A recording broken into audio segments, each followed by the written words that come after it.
Bienvenue à un nouveau numéro de la revue d'actu des journaux parus de la semaine du 8 au 13 août 2022. L'actualité durant la semaine a été dominée par la question de la hausse du prix du litre du gasoil.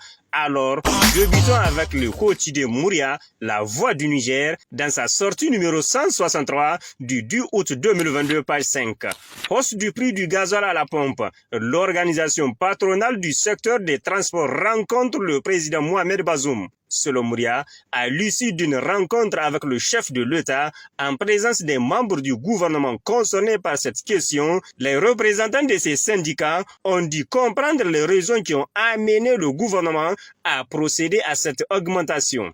Mohamed Ben Dahan, secrétaire général de l'organisation patronale des gares modernes, OPGM, a indiqué, écrit le journal, que cette mesure est venue mettre un frein à la pénurie de gasoil et rendre le produit disponible sur le marché, ce qui permet aux transporteurs de continuer leurs activités. Le gouvernement a tenu à nous expliquer, à travers la plus haute personnalité, les motivations qui ont conduit à cet état de fait.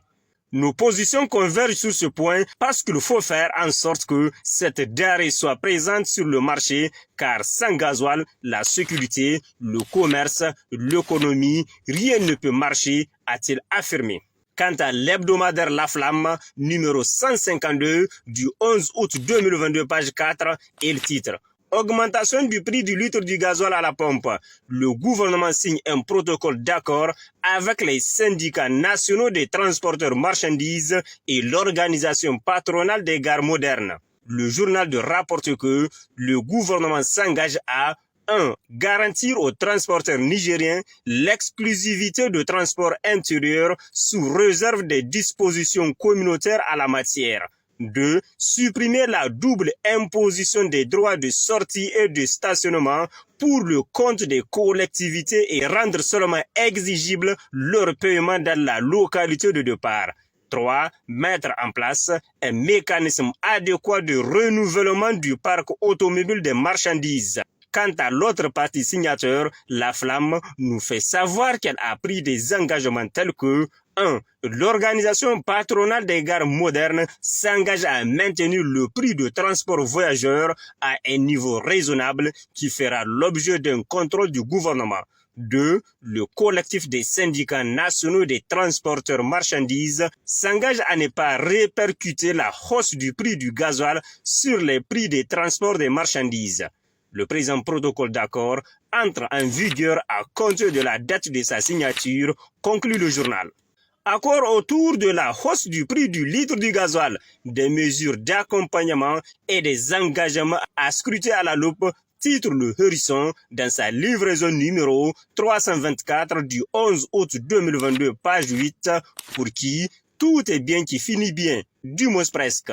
Pour les parties signataires du présent protocole d'accord, la grogne née de l'augmentation du prix du litre du gasoil à la pompe est derrière nous. Le Hérisson qui poursuit, dans ce protocole, des engagements ont été pris afin de maintenir à son plus bas niveau l'inflation induite afin de préserver au maximum le pouvoir d'achat des consommateurs. De son côté, l'hebdomadaire nigérien Nia Info, numéro 121 du 9 août 2022, page 2, toujours sur la même situation du hausse du prix du gasoil, titre « Le moindre mal ». Selon qui, cette mesure est douloureuse. Personne ne le conteste. Mais il faut comprendre que c'est le moindre mal, écrit Nia, qui ajoute aussi que elle permet de prévenir la pénurie du gasoil, d'éviter d'asphyxier l'économie nationale et de protéger l'intérêt général. Certes, chacun voit midi à sa porte, mais la mission de l'État va au-delà des intérêts particuliers. Elle consiste à protéger l'intérêt général qui, bien sûr, n'est pas la somme des intérêts particuliers. Le reste de cet article est à retrouver dans la sortie de ce 9 août 2022 de l'hebdomadaire nigérien Nia Info. Prix du gasoil, une polémique inutile entretenue à dessein, tel est le titre de la livraison numéro 897 du 11 août 2022, page 6 de l'hebdomadaire privé Le Canard déchaîné. Le journal qui écrit « Vous, populo-anarchistes de la subversion internationale qui prétendez aimer le Niger plus que les autres, alors que vous êtes tout le contraire par rapport à votre passé et même actuellement. Lisez et écoutez le président Bazoum lors de la campagne électorale du deuxième tour en 2021. C'était à l'étape de Tillabéri où il disait « Je n'ai de complexe vis-à-vis de personne. Personne n'aime le Niger plus que moi. Wallahi Allah ».